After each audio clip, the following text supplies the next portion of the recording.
haven't seen you in quite a while. How you been? Yeah.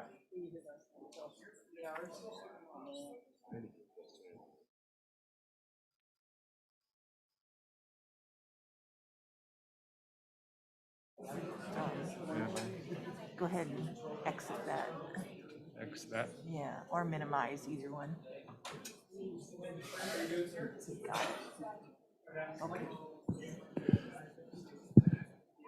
Chairwoman Ellis. Chairwoman Ellis. We are live now. All righty, we're going to call this meeting to order. We're live. Can we get a roll call, please? Senator Guru. Excused. Senator Landon. Here. Senator Salazar. Here. Senator Schuler. Here. Chairwoman Ellis. Present. All righty, we have 4 members. The first bill on our agenda is Senate File 7. And committee members, you'll notice that these bills are all fairly short. I'd like to get through all 4 of them today if possible. If we don't get through the 4th bill, then we're looking at a Thursday morning hearing. So I think, in the interest of our morning, it would suit us well if we kept pushing. So the first one on our list is Senate File 7, the Gaming Commission Scrivener error. Is there anyone here who would like to speak to this bill? I think committee members are well versed in what this bill does. Nobody? Okay. So just for the recollection, we inadvertently repealed Section 1 when we worked on Senate File 56 last year. Is there a discussion among committee members? No, Madam Chairman. Senator Landon. Well, Madam Chairman, I think it's important that we get this upstairs. And, I think you're right. Everybody on the committee is pretty well versed on what we've got going on here and what happened last year. I think we've got to correct it. Okay. Seeing no other discussion, let's do a roll call vote on Senate File 7. Madam Chairwoman, this is for Senate File 7. Senator Guru voted absentee, aye. Senator Landon. Senator Salazar. Senator Schuler. Chairwoman Ellis. Aye. Senate File 7, 5 ayes. Thank you. Is there anyone that would like to volunteer to present this on the floor? All righty. I'll do my best. The next bill for our consideration is Senate File 19, Wyoming Gaming Commission Board and Member Conduct. Members, you'll see that I am the sponsor of this bill on the Senate side. And as I explained on the floor, this concern arose after listening to the Gaming Commission deliberate this summer as they were working on their rules related to sports wagering. The concept of prohibiting themselves from sports wagering came up, and the commission decided not to include that prohibition. I'm unaware of any other jurisdiction that allows regulators to participate in the games they regulate, so I asked LSO to draft up this bill. And so it's pretty straightforward.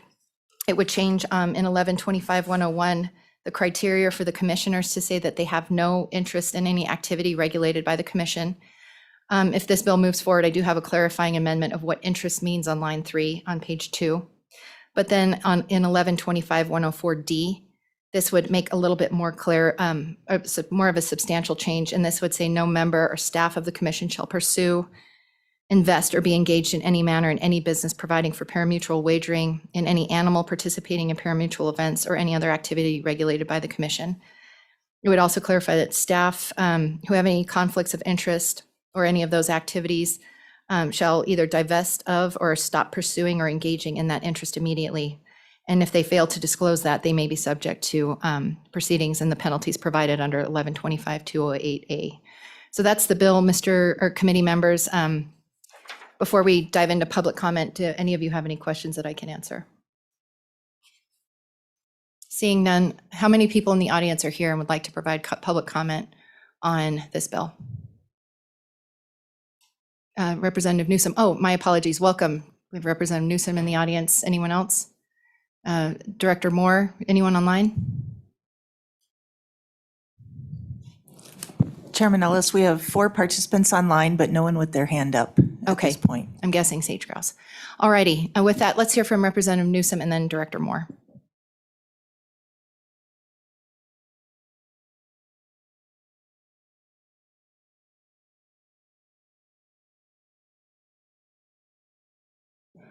Thank you, Madam Chairman and committee.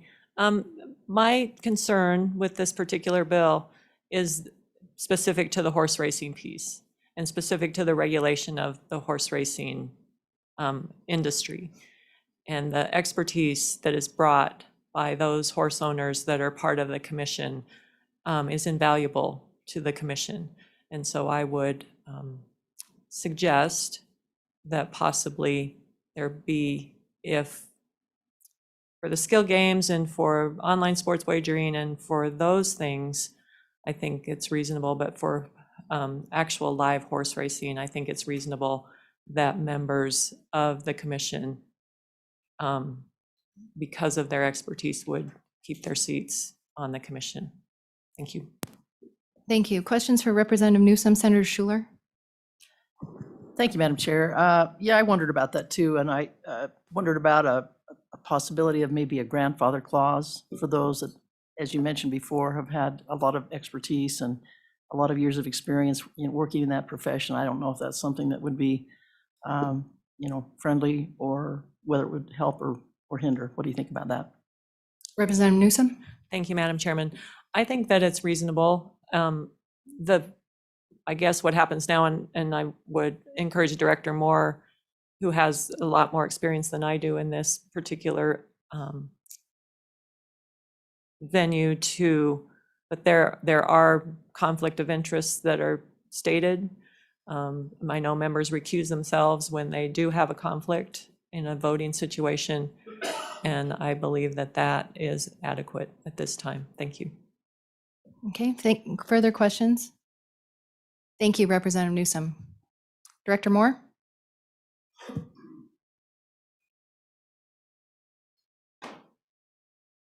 Good morning. Good morning. Thank you. Thank you, Chairman Ellis. Thank you, committee members. My name is Charlie Moore. I'm the director of the Wyoming Paramutual Commission. And again, thank you for having me. One of the things, and again, I'm neither speaking in favor nor against the bill. Factual information here. The regulated activities that we oversee: bingo, pull tabs, Calcuttas, raffles, social poker, social gaming, fantasy sports, skill-based amusement games, online sports wagering, wagering in parimutuel events, live and historic, participating in parimutuel events, whether you're a roper, racing horses, or in the rodeo events, but also then the Wyoming Breeders' Award Funds. So why do I bring that to your attention? The way I see it and see the bill is written today would mean there would be a prohibition from any commissioner participating in any of those events. Over the weekend, I attended an event in Casper where they had Calcuttas, and my wife had mentioned that let's buy one of the Calcuttas. It's completely for charity. And I paused, hesitated. We decided not to subsequently, but if I had participated in that, I could be subject up to a $10,000 fine for that. And so just bringing that to your attention, and I appreciate you looking into this, and to acknowledge Chairman Ellis, as far as this is a common practice in other jurisdictions. So, we need to look at this, and I appreciate your time. Thank you. Questions for Director Moore?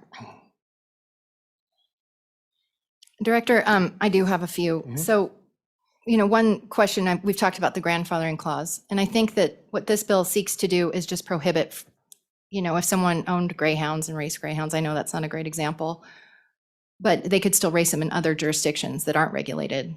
I just want to make sure we're on the same page. Do you read the bill that way?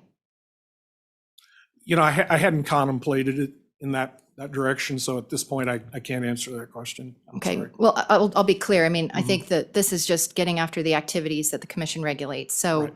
that person could, race their greyhounds in Colorado, Utah, South Dakota, and other jurisdictions. And so I just wanted to make sure that we were on the same page with that. And so I just want to make sure you understood that. I have no further questions. If you're happy, if I actually do have maybe one follow-up. With the concept of a grandfathering clause, do you have any thoughts on that? Thank you, Chairman Ellis. Again, I hadn't really contemplated that. I think that would be helpful, would definitely be an opportunity for us. And one of the other things, if I can expand on some of this, a lot of our commissioners, because of the way the law is written currently our tribal commissioner liaison at this point, she would be ineligible because of her interest in the gaming world. Our law enforcement commissioner, because of the interest of public safety, because of their interest, the way we interpret it would be that he would have a conflict. So I hope I've helped you. Thank you, Mr. Chairman. Senator Salazar. Yeah, thank you, Madam Chair.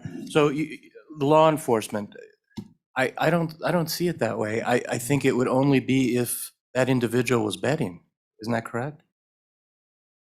Director Moore? Chairman Ellis, Senator Salazar, the way we're reading at this point, if you have an interest, and that interest could be multitude of things. And again, maybe that's way extreme to one side of this. But if you showed up at a commission meeting and the agenda was strictly gaming, that was an interest. Madam Chair? Follow-up? Yep. So you're not taking a position on this bill, correct? You're not in favor or against it, is that correct? Chairman Ellis, Senator Salazar, as I'd said, we're neither speaking for nor against it. We're trying to bring you the factual information. Follow-up, Senator Schuler. Yeah, the only reason I even bring up the grandfather thing is I remember, this has been years ago, my father was put on the Paramutual Commission, and we had racehorses. And we had been racing at our local track in my neck of the woods. And I don't know what the rule was then. It's been that many years ago, I don't have any idea, but I just know that it was tough because he had to load up all the horses, and he sent them down to my uncle in another state and had him train them down there and race down there. And I don't know if he did that just because that was the rule, or was that just something that he thought he should do. But it was sad for us because we didn't get to see any of his horses race at our home track. And the only reason I bring up the grandfather issue is I just don't know how many others would be in that same situation with the Paramutual, if they horse owners, if they, have other people train them, if they, race elsewhere or anything else. But I just thought, even though I understand the intent and I signed on to this bill and I think it's probably a really good thing, I just kind of wonder about the issues with those folks that may have some things that may be a little difficult to get out of because it says immediately. So what are your thoughts on that? Director Moore? Chairman Ellis, Senator Schuler, thank you for the question. As far as what you referenced from many years ago, I don't know enough about the situation. I think a lot of times with conflicts of interest, I think those are personal avenues that you address those in. Some people, we have a commissioner right now that's resigned from, the Three Goose Hunt, I think it is, or from a few things, just because, hey, that's his. He said, if I'm going to be part of this commission, I'm going to resign from those things. So a lot of that's personal. As far as the grandfathering clause that you're speaking of, I think that's a step in the right direction. I think definitely would be helpful for us.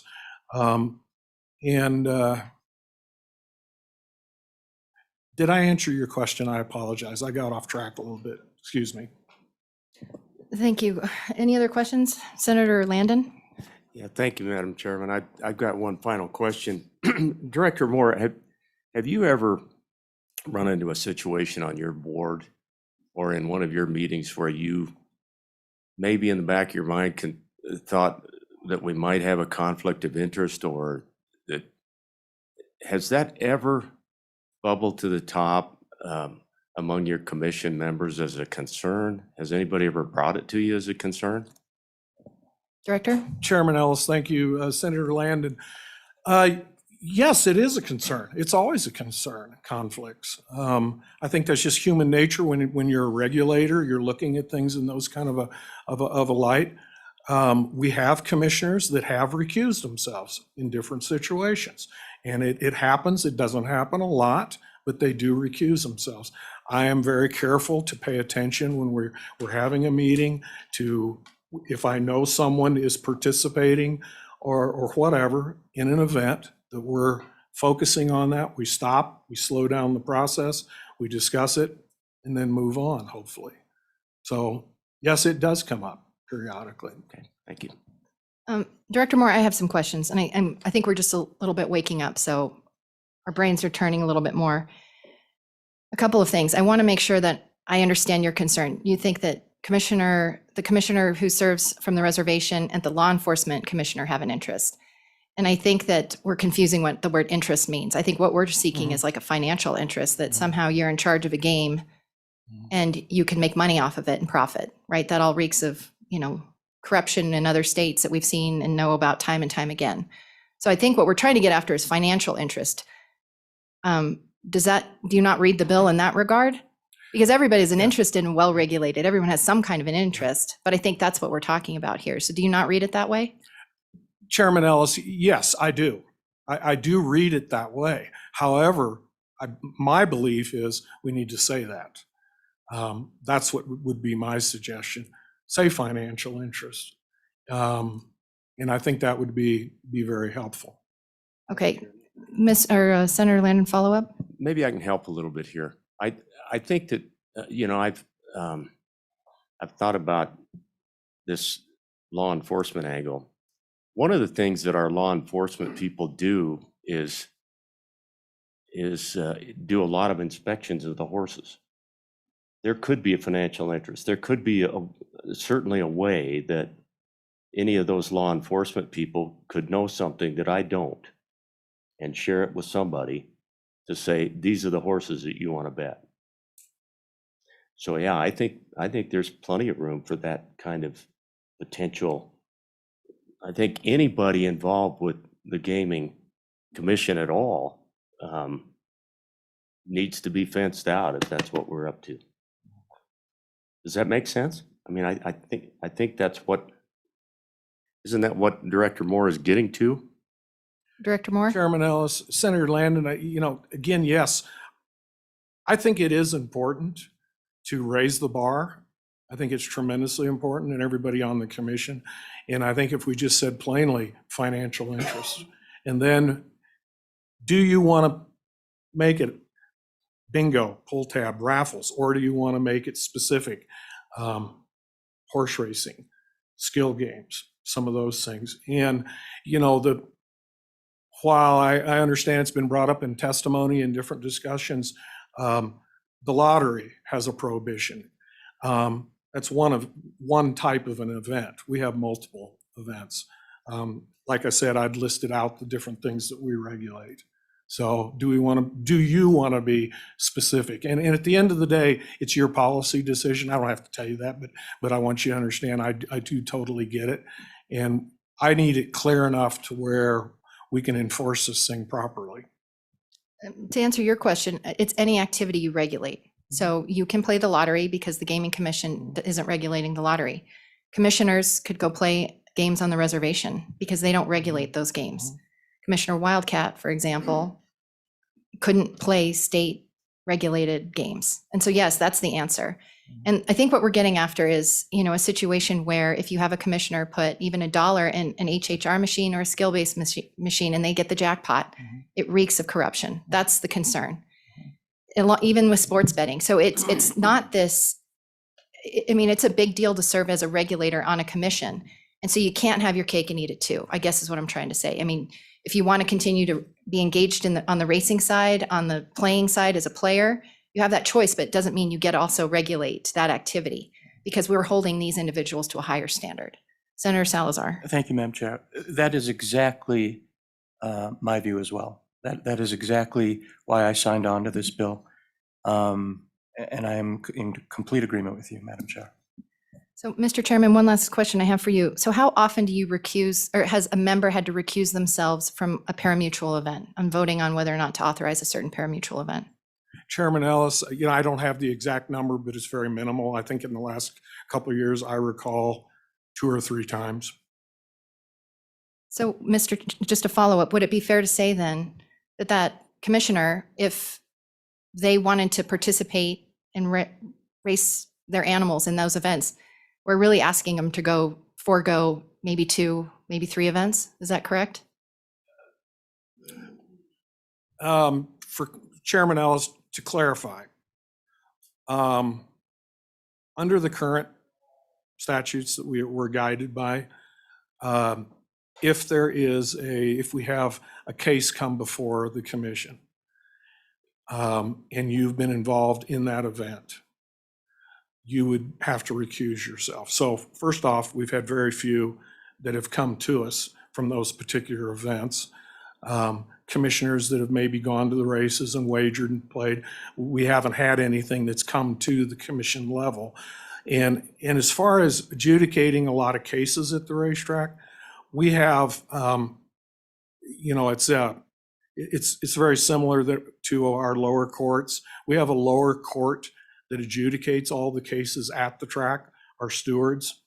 And so a lot of the cases do not even come to the commission level unless they're appealing it or they've been recommended to go to the next level, because the stewards are limited in their finding ability. So I think we're starting to talk about 2 different things. Mhm. Under current law, if you are a commissioner and you want to race an animal in a race, the law says you have to announce that to the commission, the Paramutual Commission, and recuse yourself from voting on whether or not to authorize on any aspect of that event. Is that correct? It's not totally, no. The way we've interpreted it and the way it's been interpreted is if they are participating in an event, they do recuse, or they state the conflict. And then if that case comes to the commission for a vote or any kind of an action, then they do recuse themselves. Okay. Potentially would. So what I'm trying to get after is the impact of this, Mhm. because we're talking about a grandfathering clause. I mean, are we talking about a commissioner who recuses himself and would, I'm trying to get a feel of how many races, how many events that would actually impact, because we're trying to do this balance of, I appreciate that we long for the days when this used to be a Paramutual Commission, but it's not. Mhm. It's now got a lot more under its umbrella. And so, Colorado has a carve out for their Paramutual for, I'm guessing, some of these issues. But what I'm trying to understand is what might the impact be to any potential commissioner if they wanted to stay on the commission. How many races would they have to forego participating in because if we change this law? And so when you said 2 to 3 a year, I'm like, well, the impact to that commissioner is pretty minimal then. It's 2 to 3 events where they just can't race their horse or their whatever animal. That's what I'm trying to get after. So can you tell me what the impact would be if we pass this on how many instances a commissioner may, does that align with the number of recusals? Thank you, Chairman Ellis. The impact of this would be on certain commissioners. They would totally have to move their horses out of state. So that would completely remove them from participating in the state of Wyoming. Again, the way I read this. I'm not the attorney on this, but the way we're reading it, the way it is stated here. So the impact would be large for that individual or for those individuals. Again, I want to make it very clear that we, the commission, are very, very concerned. And as far as, we understand that other states do have a prohibition. And I want to make it very clear that the commission has always been very focused on that integrity of those events and doing their job correctly. So with that, I think the question is, what's the problem we're trying to fix? Have we had a lot of problems in the past? No, there hasn't been a problem with this in the past. But also, it's very important to stay ahead of things. And as you have stated, and I absolutely appreciate how you stated it, is we are no longer the Paramutual Commission. Well, we are currently, excuse me. And things have changed. So a lot of things need to change. There's a lot of changes that need to happen, and we are slowly trying to do those. So thank you. So, Ms. Director Moore, it's helpful that we're having this dialogue because when I read this bill, there's nothing that says they have to move their horses out of state. It just says you can't participate in an event regulated by the commission. Chairman Ellis, and I agree with you. You can participate out of state. That's not the question. You can move your horses out of state, run them in another state. I'm not sure where, and if I misspoke, I apologize for that. It's in the state. It's here, but it's broader. It's the Wyoming Breeders' Award Program. We have over 3,500 horses that are participating in that incentive program. And it's over $3.7 million in that program. And you have individuals that own multiple horses. But again, you're absolutely correct, Senator Salazar, Chairman Ellis, in your viewpoint that we need to raise the bar. I absolutely agree with you on that, and the commissioners do as well. Further questions for Director Moore? Thank you. Thank you very much. Anyone else like to Appreciate it. speak on this bill? And is there anyone online? If there's anyone online, please raise your electronic hand. Seeing no additional comments, public comment is closed. Committee, what's your pleasure on this bill? Move the bill. Bill's been moved. Discussion?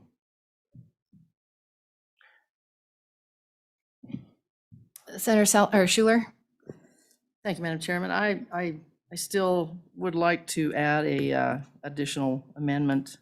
Still trying to figure out exactly where.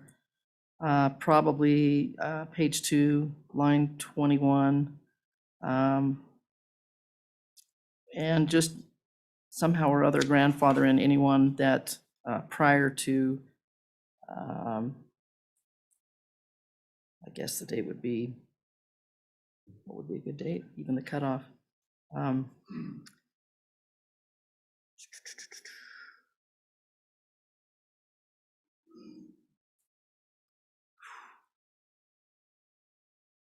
2022, January 1st. Let me read it again, just in my own mind. I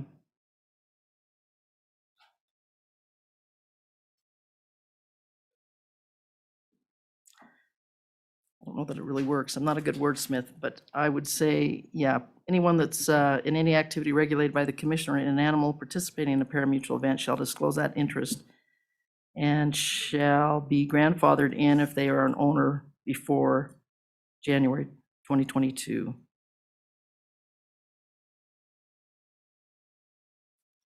And just for clarity, can you tell us where that goes again? Yes, right at the end, I actually should be line 19.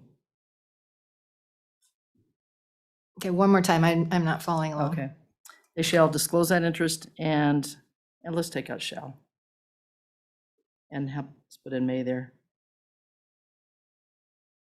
And may be grandfathered if they are owners before January 2022. And then we'd have to start a new sentence. Or divest of or stop pursuing or engaging. Does that fit? I don't know. I'm sitting here thinking. I tried in my mind 3 different places to put it. Does it work or not? I'm having a hard time following along. One thing we could do, I do have one specific one that I could, if you want to pull your motion. Okay, I'll pull it. I've got a thought and we can come back to it if you want to Okay. keep working. But committee members, I'd move on page 2, line 3. Where this is the new language, have no, insert the word financial interest. And then after the word interest, insert the words as defined in 11-25-104D. So that ties those two concepts together. Do you need me to repeat that, committee members? Yeah, please. Okay, so on page 2, line 3, the new sentence would read, have no financial interest as defined in 11-25-104D. in any activity regulated by the commission. And that just is a cross-reference to tie those two sections together. Question on the amendment. Question being called. All those in favor say aye. Aye. All those opposed? Amendment's passed.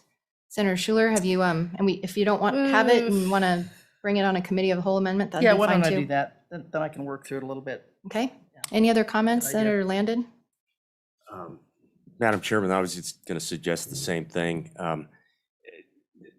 You know, I think I'm going to be a no on this bill, and I just wanted you to know as chairman, I just feel a little uncomfortable that we're just quickly putting this bill in place. I guess I would have liked a little more dialogue to find out what's really going on out there, and my concern is right where Representative Newsom's is, which is with the horse industry. I think what we're going to do is fence all of our horse owners out. We're just not ever going to have anybody on the commission from the horse race industry. And if that's our goal, then certainly this is a good bill to do it. I don't think grandfathering is going to work. I think what this will do is just move folks on up and out, and I think we'll lose a lot of that depth of understanding, and probably impact that breeders program, things like that. That I just have some concerns. I'm not feeling quite comfortable with the bill yet. Senator Salazar? Thank you, Madam Chair. I agree.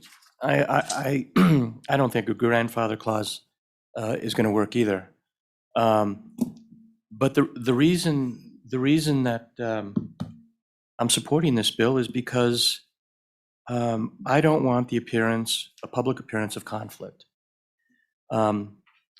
So many other states are doing this, and I honestly believe that the public needs to feel a confidence that we're above board. That's exactly why we have so many other states doing this. But a grandfather clause, I don't think, is the answer. Either this bill is the right thing to do, or it's not the right thing to do. And a grandfather clause makes no sense to me. So I'm an aye on this. Thank you. Thank you. Any other comments before we vote? I would just urge your aye vote. The reason I brought this bill is because this is an industry standard. I'm unaware of any other regulated gaming body that allows their regulators to play the games that they regulate. I can appreciate the history of the Paramutual horse racing, but the scope of the work that they do now is much, much broader. I don't think we'd feel comfortable if we said we need if you ran a skill-based manufacturing machine, that we need you on the commission for your expertise. I think just need to have some clear lines of things you can and can't do. And I was actually most encouraged by the fact that, the recusals are only 2 to 3 a year. And so really we're asking a commissioner to forego participation in 2 to 3 events. The weighing of allowing that activity to continue versus assuring the public that our commissioners aren't in any way making financial gain off of the activities they regulate, to me, is really important. So I'd urge your vote. With that, we'll take a roll call vote. Senate File 109. Senator Grew was an aye, absentee. Senator Landon? No. Senator Salazar? Senator Schuler? Madam Chairman Ellis? 4 aye, 1 no. Alrighty, the bill passed 4 to 1. The next bill on our list is Senate File 11, display of the state flag. Is Senator Anderson here? Welcome.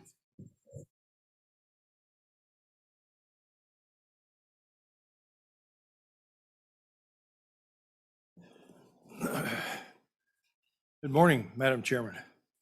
I bring you Senate File 11, display of the state flag. This has been a real interesting bill to bring.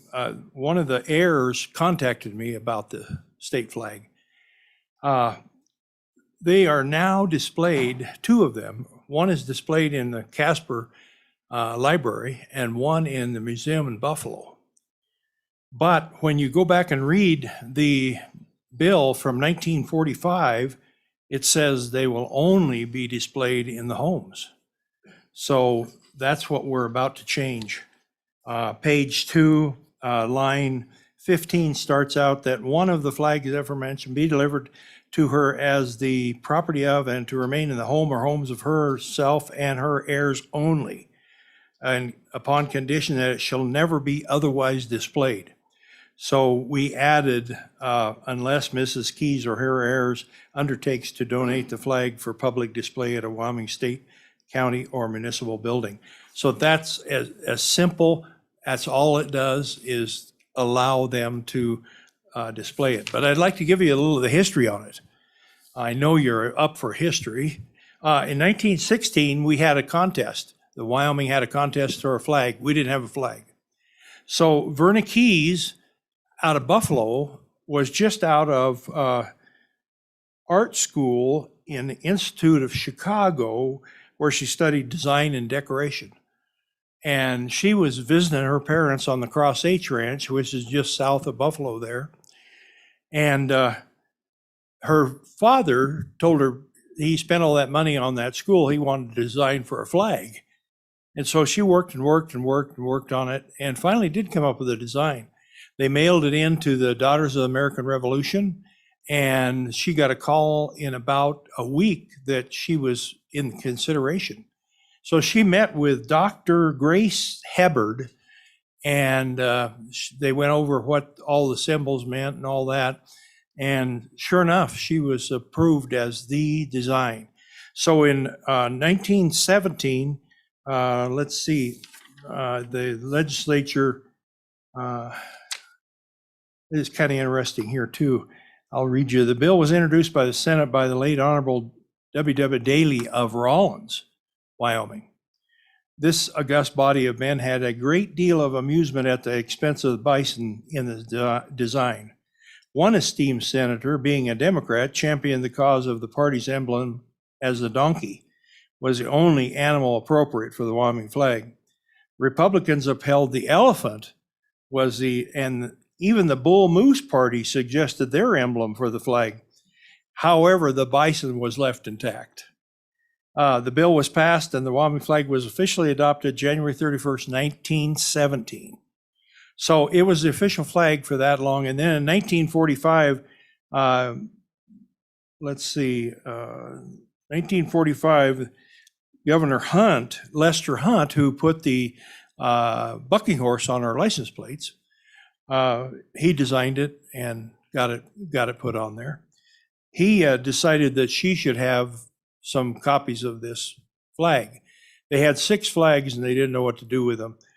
Some are in the state museum, but they gave her, I think they gave her 4 copies of the flag, and 2 have survived, of which now you know where they are. So it's a simple bill. It's got a lot of history. It's been really interesting researching what happened with this bill through 105 years. And so now all we're asking is let them display them publicly. Questions for Senator Anderson? Senator Salazar? Thank you, Madam Chair. I think this is a good bill. I support it. I thank you, Senator Anderson, for bringing this forward. Appreciate it. Further questions? Senator Anderson, how did this get on your radar?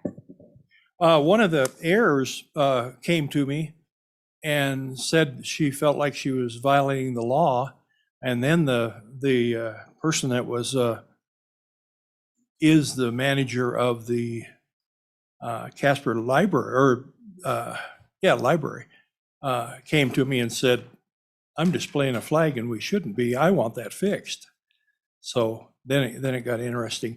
An interesting little tidbit: the buffalo on their flag faces toward the staff, and Mrs. Key's original design faced outward. And her reasoning in her write-up was that the buffalo roams free on the plains and it should be facing outward and remains free. But that Dr.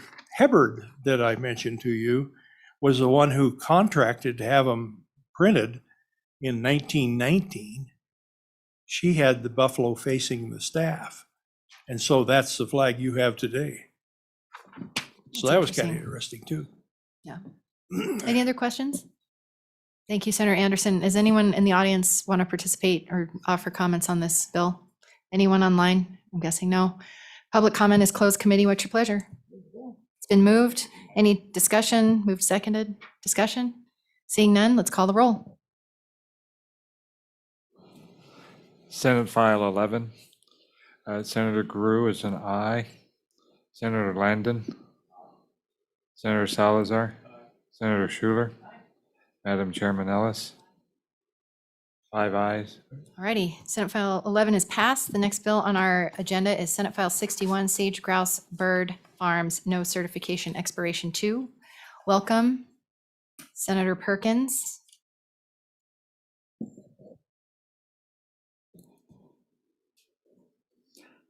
Madam Chairman, how are you this morning? Thank you. Madam Chairman, for your consideration, we've got House Bill 61, Sage Grouse Bird Farms, no certification expiration. Madam Chairman, I think you were there in the not so temporary not so temporary capital year when we had this large discussion went forth with this. So the 5 years is up this coming December. And the folks that are doing the one licensee would like some additional time to do this. Just to give you an update, this looks like it's going to be pretty darn successful. The folks have gathered the eggs. They're not gathering eggs anymore. They have over 50 they have over 50 in captivity. They're to the point where they're now starting to breed and have those in captivity. This is being done at a game farm up in the northwestern part of the state where they also raise Hungarian partridge and pheasant. They've found that raising sage grouse is a little bit is harder than pheasants, but not as hard as Hungarian partridges. I've talked to Senator Cost, who's actually been there and visited the place. He says it's pretty remarkable the way they have it on camera. They make sure that the eggs are rolled. They make sure that they monitor the temperatures. They do this very, very well.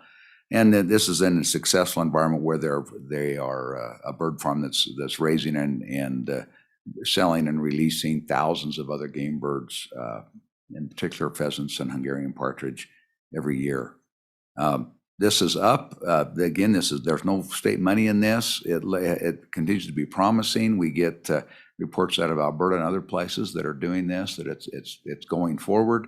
And so this removes the deadline so that the sunset on this, they continue to do that work and finish proving up their ability to raise these birds in captivity. I know that there are a lot of people who think that not everybody thinks this is a great idea, but again, there's no state money that's been involved. They're no longer harvesting eggs. They did that report to me that many of the eggs that they had harvested had already been abandoned from other reasons, cows or other game or other things like that disturbed the nest. That they actually. But it really is not in particular consequence because they're not gathering anymore. As we all know, this is a listed species, and if we can do anything we can do to help do this, we can protect habitat. But at some point, it's nice to be able to reintroduce birds. And if this helps us and provides another vehicle that we can maintain a healthy and diverse sage grouse population in our state, and help avoid listing.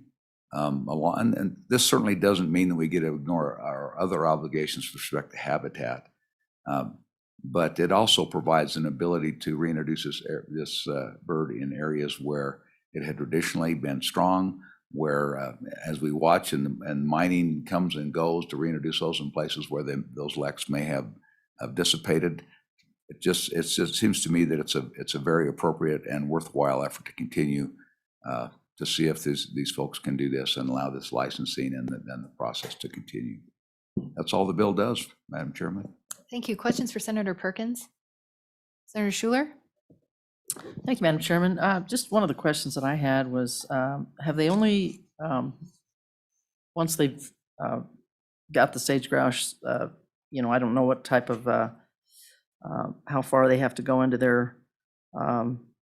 incubation to be able to be let go.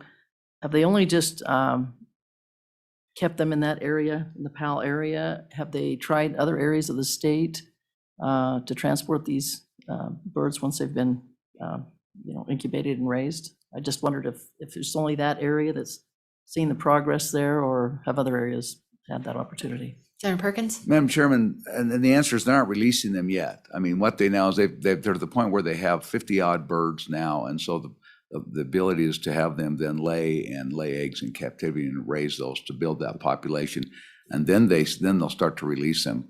But for example, on the other side, I mean, most of the Hungarian partridge and pheasants are sold out to places where they actually hunt them. But one of the regulations is they have to release 10% of their birds every year. They have to actually just release them into the wild. And so you find a lot in the basin and other places. You're finding significant numbers of pheasant and Hungarian partridge elsewhere. I think what eventually this happen is both through, both state and then private folks, as they do various remediations, would then, I think that's why these people are doing that. Eventually they'll be able to sell these birds and for purposes of remediation. And you find, people do, they provide additional habitat, they provide additional land space, they provide other things to provide remediation when they disturb areas, particularly in the sage-grouse core. And so I think this is another tool to be able to deal with some of those issues. And so I think they're very close to having this proved up, and they need some more time to show that it works. Okay, any other questions for Senator Perkins? Okay. Seeing none, thank you. Thank you. Just so I can get a sense of how many people in the audience want to testify, I'm aware that we have 4 online. Is that correct? How many people here would like to testify? We got 1, 2, 3, 4, 5 individuals. So, and then the 4 online? We do have 4 participants online, but no one with their hand up at this point. Okay, if you're listening online, please raise your hand so I can get a sense of, we have 1 person who raised their hand, 2, all 4. Okay, so we're going to go to public comment for the people in the room first, and then those participants in the online. And just in the interest of time, no more than 4 to 5 minutes per witness. And of course, if we have more questions, we'll keep asking. But let's go ahead and start in the back with that group over there that would like to testify.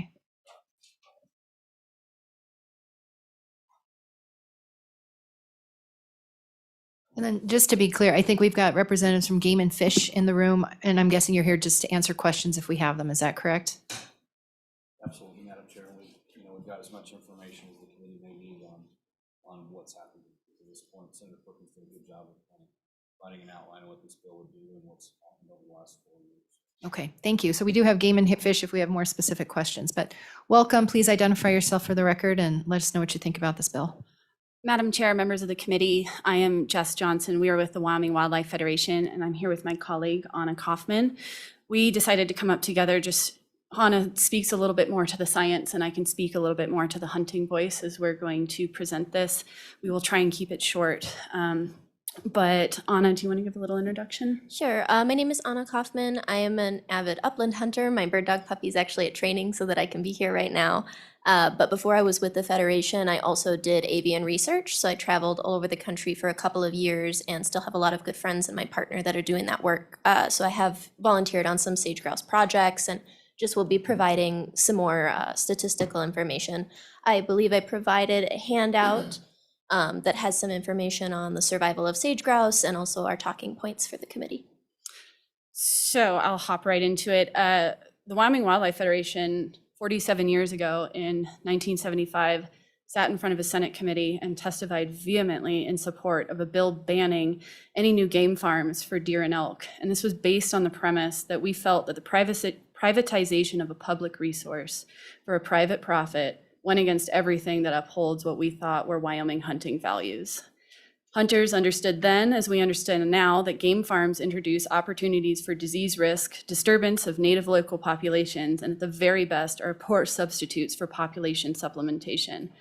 We have learned really hard lessons from other states like Wisconsin and their chronic wasting disease spread that came from deer farms. And here in Wyoming, we learned a lesson just last year in a pheasant farm in Sheridan that had a salmonella outbreak that killed 6,300 of their chicks that they hatched that year. It feels to me that this was an attempt at conservation measure that yields a higher risk to the population without much of the benefit. So the reality is that pen raising birds and captive breeding is effective for increasing hunting opportunity, as we brought up with the pheasant farms in Chucker and Hun, none of which are native to Wyoming, by the way. But it's not really that effective for augmenting wild populations. That's well documented in scientific literature, and it's well known in the hunting community, which is why game farms are called put and take. We're not expecting that we're really supplementing wild populations with things like pheasant and Chucker farms. It's for increasing hunting opportunity. If we were actually looking at conservation efforts for sage grouse, translocation of wild birds from one population to another has shown significantly higher success rates. In something like pheasants, over the course of 6 months, only 4 to 8% of pen-raised birds survive. When you translocate wild birds to another location, over 40% survive. So pen raising just doesn't show great yields with game birds. Up in Canada, one of the only other places that is doing this right now, they have a captive breeding program that's run by the Calgary Zoo and also by the university there in partnership with their government. They released 66 birds in 2018 and only 2 of them survived. And this is a venture that's funded by millions of dollars. It's staffed by scientists. They have all of the resources possible, and they're still really struggling with having any success. So we just don't see it as a good viable option for sage grouse, and we're really troubled by taking them out of the wild populations for a venture that hasn't really been proven by even a team of scientists. In addition, sage grouse learn really important survival strategies from their mothers in the landscapes that they live. And they have fairly high death rates as chicks, but that translates to really well-educated adults on the landscape. So when you take away that first year of learning, they lack the skills to survive into adulthood and to raise successful broods. So I think a main part of this that we're really concerned with is that a private farm like this holds research and methods as proprietary information. They don't share it with the public. It's not shared out there. And this bill continues to allow that in perpetuity while benefiting from the ability to collect a public resource of wild eggs. Even if they aren't doing that anymore, it allows for that collection, which is very concerning to us. I think the egg collection methods, while it was overseen by the department, had little to no science on the potential long-term disturbance or impact on nesting birds. Methods spanned from anything from pointing dogs to try and find nests to use of drones at night and GPS work. All of this happening during a time of year that is exceedingly vulnerable for these birds. I mean, they already struggle to survive. We're putting more disturbance out there during that April and May time period where they're nesting. There's a difference between a hunting season when you're out and you have adult birds to when you are in a nesting scenario. I know anecdotally the project that I volunteered on has been running for about 8 years now, and they've actually seen that predators in the area have learned to follow the text to the different nesting locations because they track the nests via GPS. Especially ravens, which are a really high percentage of the nest predations with sage grouse. And the technicians have to be trained in special methods not to touch the nests, not to leave any scent in order for coyotes and foxes to track them, and to always be looking out for ravens that are actually intelligent enough to learn to follow the technicians to the nesting sites. So disturbance really is a big vector for nest predation in sage grouse, and I think that needs to be taken into account. Thank you. And we are at 5 minutes, so if you could wrap up your wrap testimony. up real quick. I think, what we're trying to say is that sage grouse work in the state of Wyoming has spanned 3 administrations. It has been the culmination of work of a lot of stakeholders, and it has been incredibly successful. We have kept them from being a listed species. They are a species of concern, but they are not an endangered species. And it takes more time. It is a habitat problem. It is not a population problem. Adding more birds to a landscape that cannot support that population because the habitat work hasn't been done is not a helpful scenario. So we would urge a no vote on this bill. We would stand for any questions with that, and thank you for giving us this time. Thank you. Questions from committee members? Seeing none, thank you for your testimony. Let's keep working our way back. Is it Miss Kessler? Okay. Welcome.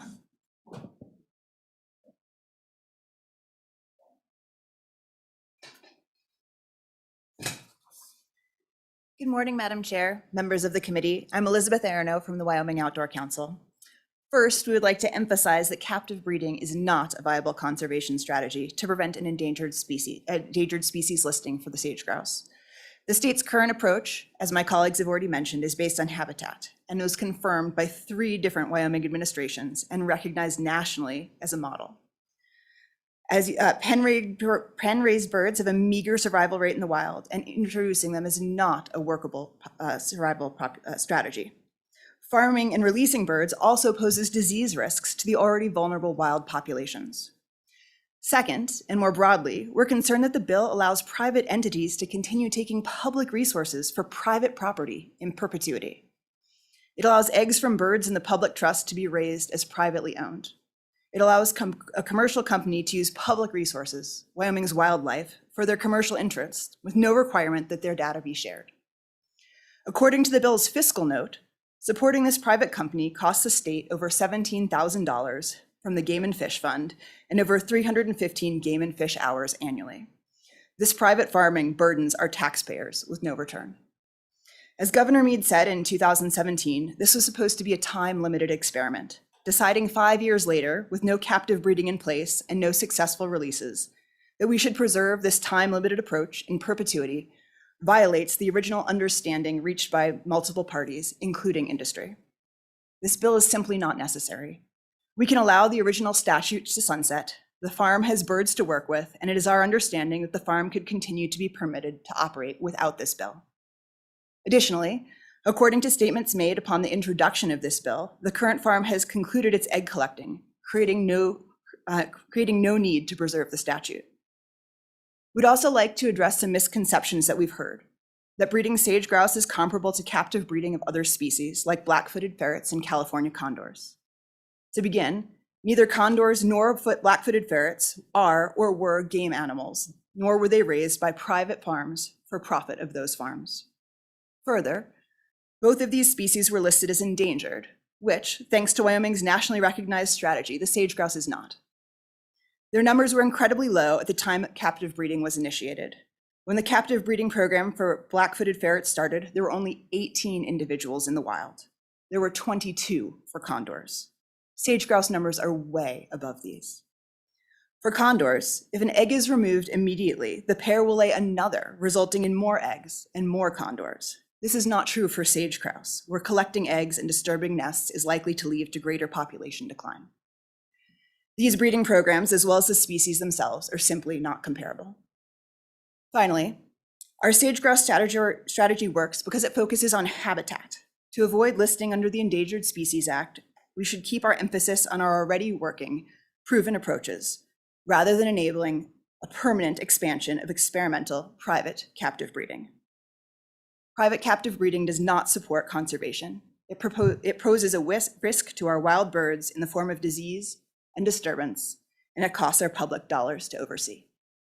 Thank you. I'll stand for questions. Thank you. Questions for Ms. Aronell? Seeing none, thank you for your testimony today. Thank you. Who else would like to come from the audience to speak? Yes, gentlemen, please come on up.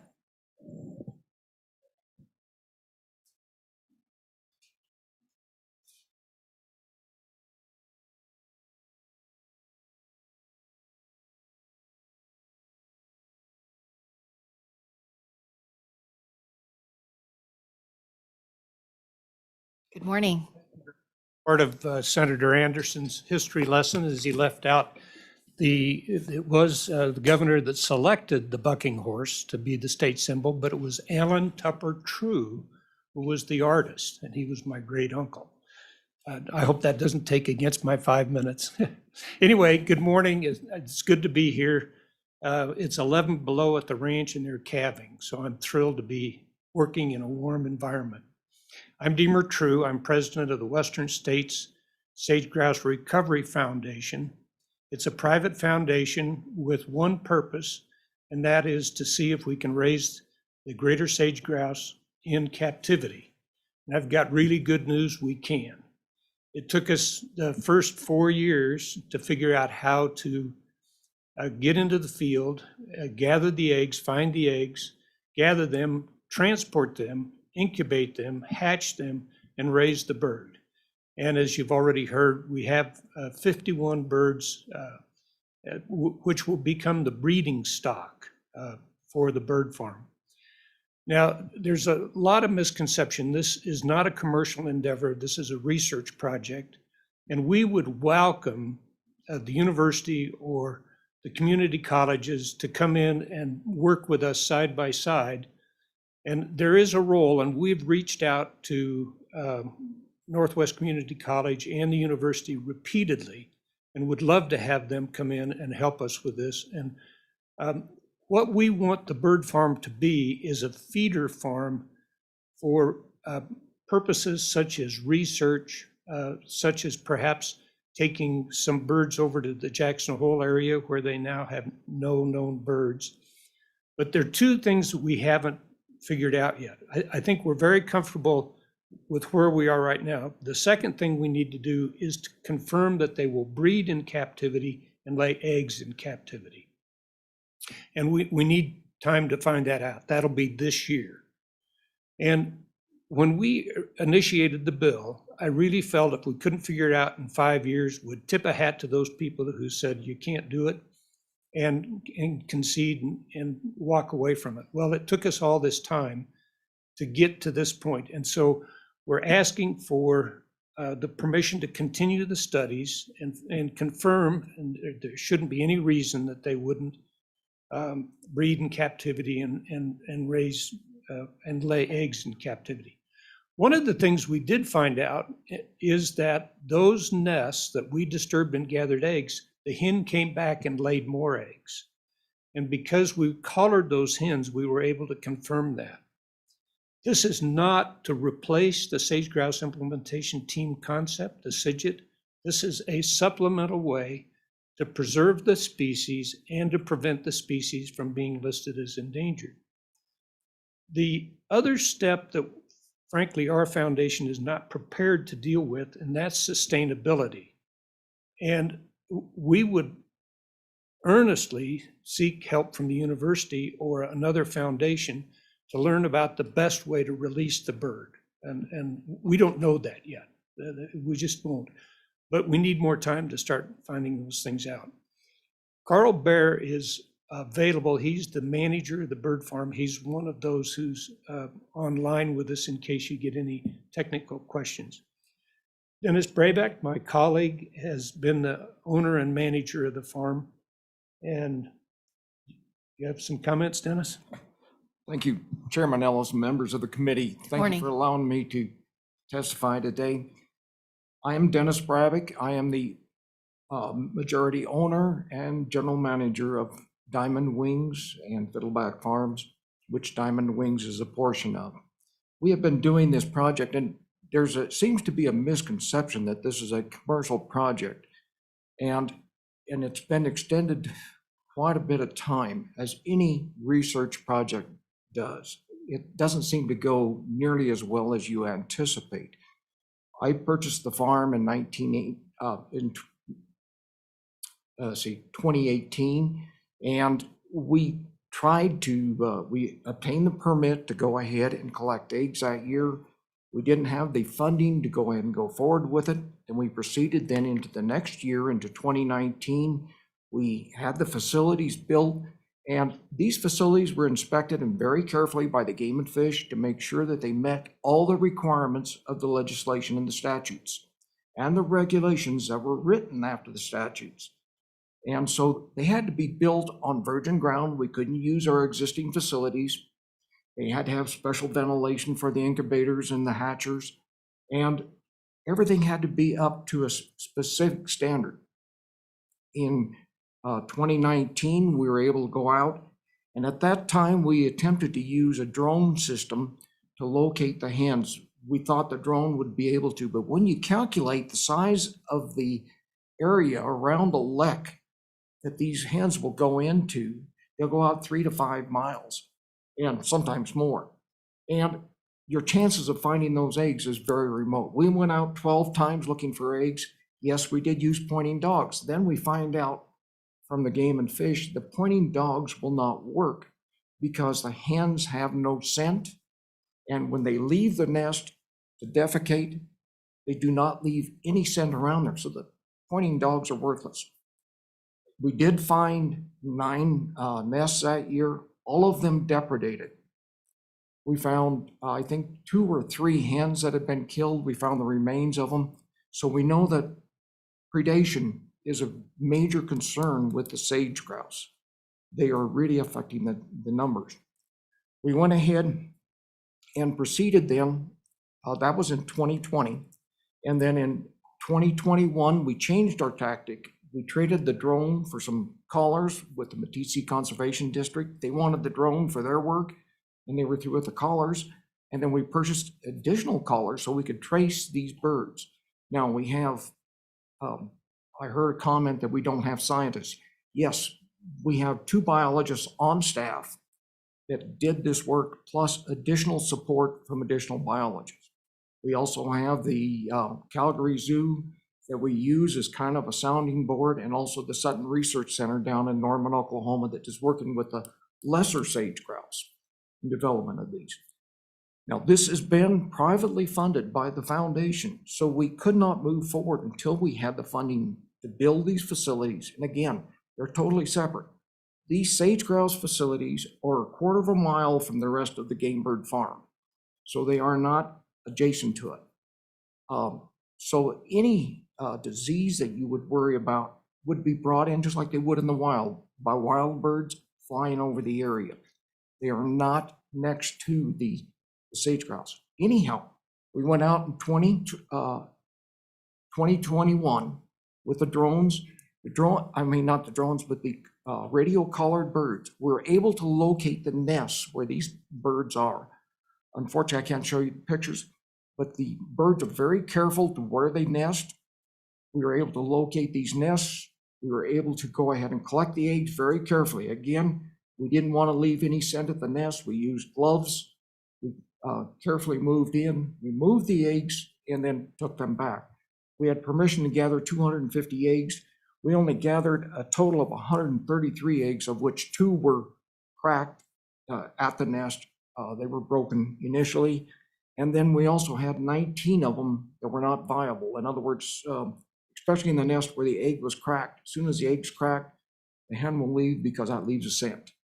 So the rest of those eggs then will die. We went ahead and incubated those eggs, hatched those eggs, raised them from chicks up to juveniles, put them into juvenile flight pens, carefully protecting them, and then we move them into the larger flight pens. Now, these flight pens that we have built there have a habitat of grass, forbs, sagebrush, alfalfa. So these birds are actually in it. They're normal. So we were able to raise these birds. We've got them up now to the point where we're in the next step of our research. Can we breed them in captivity? Will they lay fertilized eggs? Can we take those eggs and go ahead and hatch them and to propagate the group that we have? A question did come up earlier. They said, we will not be collecting additional eggs. We don't want to shut that off at this time, because if we're successful, we may want to say, we need some more genetic diversity. Maybe we need to go down into the Pinedale anticline, collect some eggs from there to get a genetic diversity there, or in the south of Creston Junction or Poison Spider area. That isn't in our plan, but we need to leave that option open. And sir, we've got about 5 minutes, so. Okay, so this is where we are. We ask you to go ahead and remove the sunset date so we can go ahead and conclude our research. Okay, questions? Is it Mr. Brayback? Yes. Questions for Mr. Brayback or Mr. True, former legislator from both chambers, welcome. Senator Schuler? Thank you, Madam Chairman. Yeah, a couple questions. First of all, the first question is really simple. So your motivation is nothing more than just to try and prevent this bird from being listed as an endangered species. Is that correct?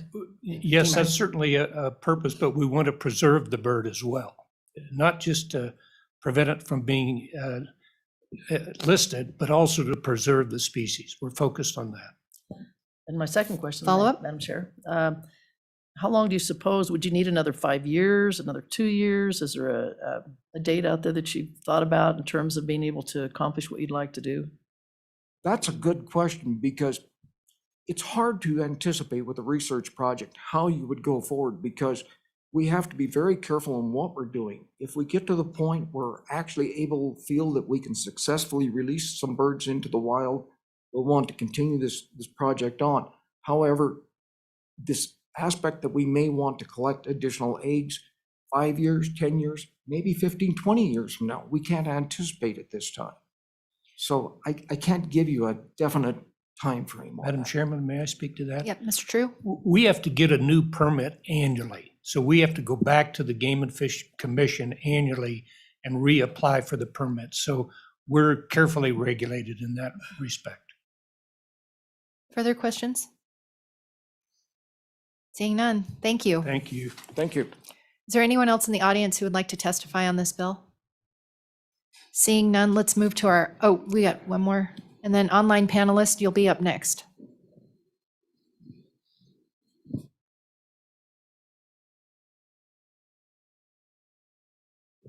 Thank you, Chairman. Sorry for the delay. Pete Obermueller with the Petroleum Association of Wyoming. I can't add anything that Mr. Drew didn't already say. I just want to register our support for the bill. Some questions for Pete? Seeing none, thank you. Mr. Chairman. Righty, let's move to our panelist. If you'd like to speak, raise your virtual hand and we'll get y'all situated. Madam Chair, I promoted Carl Bear to be a panelist. Okay, welcome, Mr. Bear. If you could turn on your camera and microphone so we can see you and hear you. And introduce yourself for the record, please. Yes, I'm Carl Bear, manager of Diamond Wings Upland Game Birds.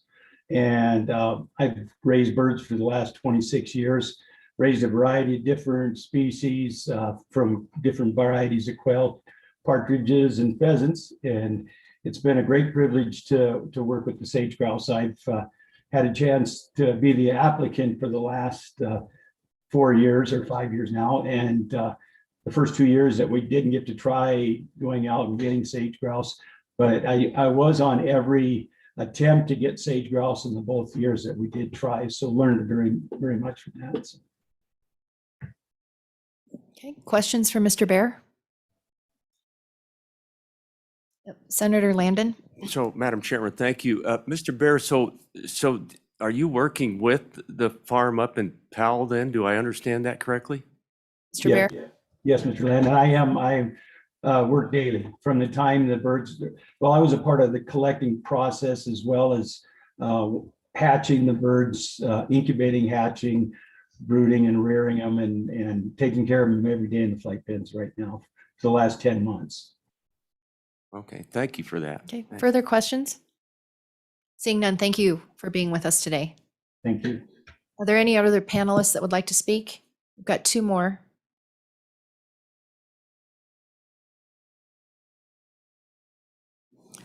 Madam Chair, I admitted Yufna Soldier Wolf and Tom Christensen. Okay, let's hear from Ms. Soldier Wolf. Welcome. Hello, good morning. Good morning, Madam Chair and Committee. Dos Besi Neteina Nananana Yufna Soldier Wolf from Northern Arapaho from the Wind River Reservation here in Wyoming. I work with the Indigenous Land Alliance of Wyoming. Our main goal is to speak through traditional ecological knowledge, also known as TEK. I'm here this morning to speak about the sage grouse bill, and many times along with my ancestors speaking about how unnatural and unholy it is to experiment with any species. Sage grouse are important birds to many Native American tribes. The bird is so important to tribes that the bird has its own dance and meaning with each tribe respectfully. In 2017, Governor Meade said there would be no captive breeding and no successful breeding. A review was supposed to be generated at the end of this cycle. My question is, has there been any generated data to support the continuation of this experiment? I also request for clear transparency and accountability for the sage grouse bill. Lastly, I want to close by saying that the sage grouse farming is not natural. The issue at hand is not sage grouse. The issue at hand is the management of the sage grouse on the land. I recommend that this bill die and that the farm be permitted outside the statute and that the private businesses of collecting eggs be removed. Thank you for your time. I stand for questions. Tahoe. Thank you. Any questions for Ms. Soldier Wolf? Thank you for participating today. We appreciate it. And then our next panelist.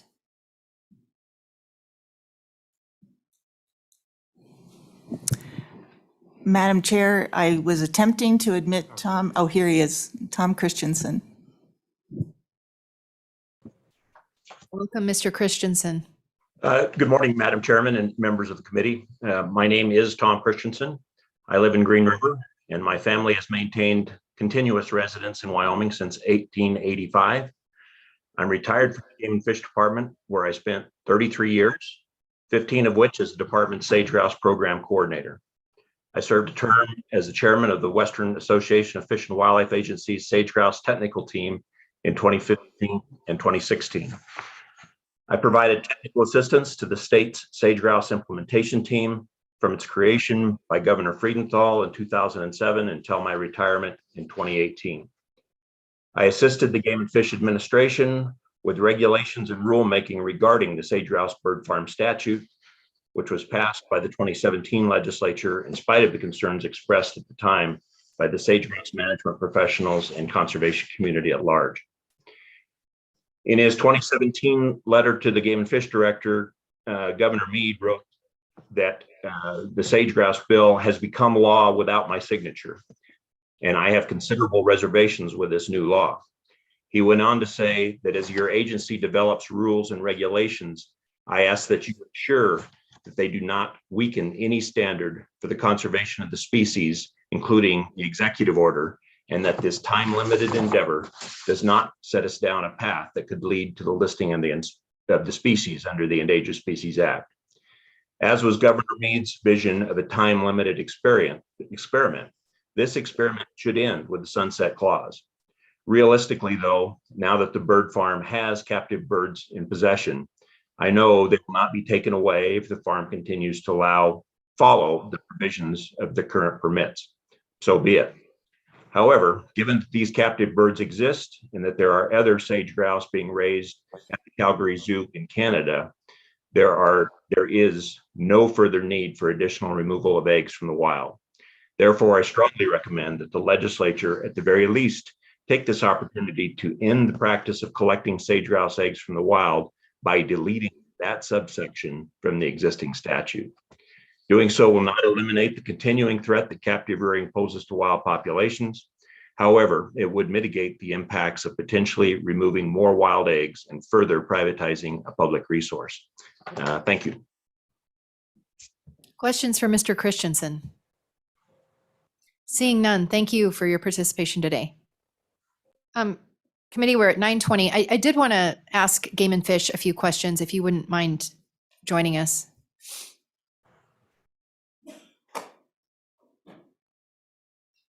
Thank you, Director Nesvik. Maybe just a refresher for our memory of your involvement in regulating this. I know that prior panelists talked about needing to get annual permits. So if you could just provide a refresher memory of an overview of how Game and Fish regulates. And then I did have questions about disease, if that's something you monitor, if you've encountered any incidents of disease outbreaks with these sage grouse. So welcome, Director.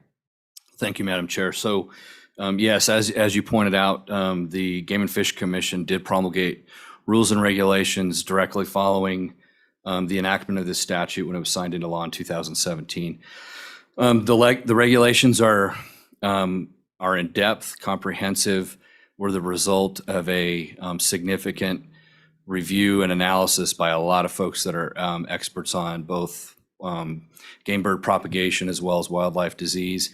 And so, yeah, they're significant. And I think that some of the folks that you heard from here today from the permittees would probably tell you that at times they were frustrated with the thoroughness of those regulations and the requirements that are involved in them. A lot of the requirement, they're on an annual basis have to receive a certification from the department. We have the ability to inspect their facilities and ensure that they meet all the requirements that would be considered prudent for this type of an operation. They have a requirement to maintain a disease-free status and to do disease testing and to make any of those records available to the department. As was mentioned today, they have not done a release to this point. But in the event that there was going to be a release, there are very specific requirements for disease testing prior to a release. I will tell you, even with these regulations, that doesn't completely eliminate the potential for disease transmission, but it does probably regulate it to the extent that, to the maximum extent possible. Does that answer your questions, Madam Chair? Questions for Game and Fish? Senator Landon? Thank you, Madam Chairman. Director Nesbitt, thanks for being here. I keep hearing the word domestic and privatization. It doesn't feel like after testimony this morning that that's what we've got going on here. It's not like this bird farm up there is going to release sage grouse specifically for a hunt that day. Is that correct? It doesn't feel like this is a privatization thing. Can you help me with that? Yeah, Director Nesbitt? Yeah, Madam Chair, Senator Landon, no, as you've heard from the proponents today, they haven't made that their stated intent here. The law certainly would allow that kind of a practice if we had a different applicant who came in and had some different ideas about how they wanted to use the existing law. But that has not been anything that we've received as an intent from the current permittee. So Follow up? Follow up. Thank you, Madam Chairman. So Director, if that were ever to come about with the permittee, you'd be the first to let us know on a front like that, I hope. Director? If the intention was, we're going to raise these things to go out and hunt them the next day. Director? Yeah, Madam Chair, Senator Landon, if that's the desire of this committee, I'll be glad to provide any kind of a report if we do receive something like that. Appreciate that. Thank you. Further questions for Game and Fish Director Nesbitt? Seeing none, thank you. Thank you, Madam Chair. With that, public comment is closed. Committee, what's your pleasure? Move the bill. The bill's been moved. Discussion from committee members. Senator Salazar? Thank you, Madam Chair. Just a couple comments. I'm new to this committee. I'll be the first one that I'm not an expert on 100 different issues that come before us. I understand that a lot of concern on this bill is coming from my county. But I want to state publicly to the committee members that I reserve the right to alter my vote in the future. Thank you. Okay. Senator Schuler? Thank you, Madam Chairman. Yeah, I certainly brought up, there were some good points brought up today. I was thinking about the issue with the ferrets and how successful they were up in Matitsi with that program. And I understand that, it's a different species. But just looking in my own neck of the woods, I know growing up, we had a lot of sage hen, a lot of them in our area. We always got to see a lot of them, especially during haying season. And we see hardly any anymore. And that concerns me. And I'm very concerned about the sage grouse, becoming endangered and being listed. And I think that's my overriding issue, I think. And so I have a tendency to lean towards this, the game farm and what they're doing up there. And if I think I would like to see definitely them bring in some diversity though, hopefully with what they're doing. And I'm impressed that they have biologists on staff that they can use as a resource. But bottom line is, I think that we have to do everything we can to preserve the species. And I know it's, in some respects, it's not natural, but if we can keep this bird such an important part of our heritage in Wyoming, I think I will lean towards voting for it. Thank you. Senator Landon? Thank you, Madam Chairman. I really appreciate the words of my good friend from Evanston. Had the same experience growing up. I can remember haying down between Big Piney and Pinedale and running the rake and eyes swelling shut, but sage grouse flying all over the place, and I loved it. It was really great. In full disclosure, my dad worked for the Game and Fish for over 40 years. So I grew up, with all sorts of management type issues. I can remember going to Sabile and visiting the research station there and all the work that we did on so many different species, and all the work that we're doing currently on our bighorn sheep herd and all. you know, sometimes you have to do unnatural things to help our natural environment out there. I think we're working as hard as we can on all fronts. And this is one front that I share the concern of my fellow senator here that, you know, we don't have as many birds as we used to. And I'm willing to do just about anything I possibly can, as much as I appreciate the opponents of the bill. Very good points made. I really thought there was compelling testimony. Well done. I favor this bill just because I think we've got to do everything we can possibly do. And we're finally starting to show promise. It would be a shame to cut this experiment off right when we've got a chance to find out if it works. All righty, with that, we'll take a roll call on the bill. This is on Senate File 61. Senator Guru is a no. Senator Landon. Senator Salazar. Senator Schuler. Chairwoman Ellis. The bill passed, and with that, our meeting is ended. Thank you, committee.